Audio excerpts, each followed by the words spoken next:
This has been a long and difficult stretch for America, and particularly for the state of New Jersey. And if you'll indulge me in making a statement, I'm not sure if I'll have time left for a question, and I appreciate the nominee coming before us under these circumstances. But Mr. Chairman, I've listened to comments on both sides of the aisle, and it's frustrating to me that we are having folks think that many of the Democrats have been criticizing coming back to work. First of all, that's an offense to senators on both sides of the aisle, because I've talked to senators on both sides of the aisle. All of us have been at work in our states, working on this crisis, around the clock, doing everything we can to save lives, to help us to get through this crisis. The issues we've brought up have had nothing to do with us not wanting to come back here to do urgent and important legislating. In fact, I've been working with colleagues on both sides of the aisle just doing that.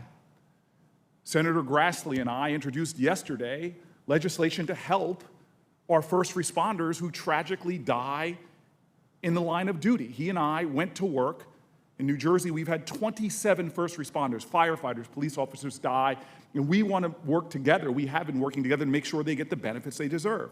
This is not about an issue of coming to work. All of us are doing it. It's an issue that in the midst of a global pandemic where tens of thousands of Americans are dying, where in my state, more people have died in about the last month than died in World War I, the Korean War, and Vietnam combined. This is about a time where we need the kind of leadership that calls this country to common cause and common purpose, not partisanship. I watched in my area 9/11, Hurricane Sandy. A Republican mayor who I didn't like rose to that occasion, called that city and that region to common cause. I watched a governor, Chris Christie, during Hurricane Sandy, not play into partisanship, but called my state together in common cause. This isn't about partisanship, this is about leadership. And at a time that there's real fear in this country, health concerns, real fear in this country for our loved ones and our spouses, real fear about the economy and our economic recovery, as people who've not only seen folks lose their lives, but their entire livelihoods, their life dreams, we have our first hearing here not about the bipartisan accord or even debating things that there is some disagreement on, but we're having a hearing for a judge for a vacancy that's not even up until September.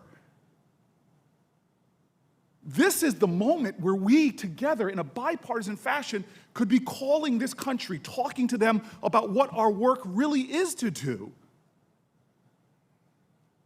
I can't communicate how deeply just disappointed I am that we're sitting here with a judge that we know would strike division and divisiveness at a time we need unity and common focus and common cause. This is a moment to rally around our nation, to lead this planet out of this darkness, and we have a role in the Judiciary Committee doing just that. And it goes deeper than that because, God, I'm coming from an inner city. Got in a car and drove down here. And this Judiciary Committee, we've worked in a bipartisan fashion to address the racial disparities in this country that have been devastating lives. Chairman and I have stood together and worked on things in the last bill that I'm so proud of doing. But this virus is revealing in ways that are so sobering to the heart the fragility of our society. From issues of domestic violence, to Americans living with disabilities, to our seniors in nursing homes, to the Navajo Nation right now that after New York and New Jersey has the third biggest impact. 118 days until a vacancy is open that we're talking about here, and in those 118 days, thousands of Americans will die.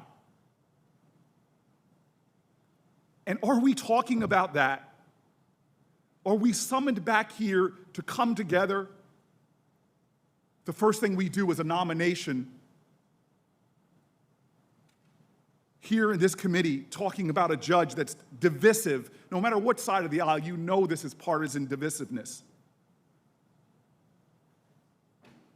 I see data now that should give us all pause. It should make us, frankly, many of us weep who love this country. The way COVID-19 has disproportionately harmed communities of color. Preliminary data indicating that this infection is killing Black Americans at staggeringly higher rates.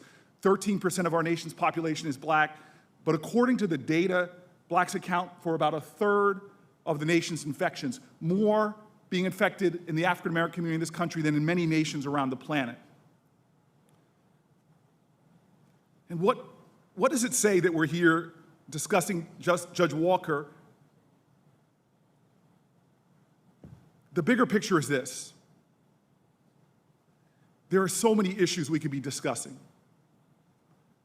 The health and safety of people working in correctional facilities, correctional officers who haven't been able to get the PPE that they need, prisons that have become hotbeds for this pandemic. That's our jurisdiction.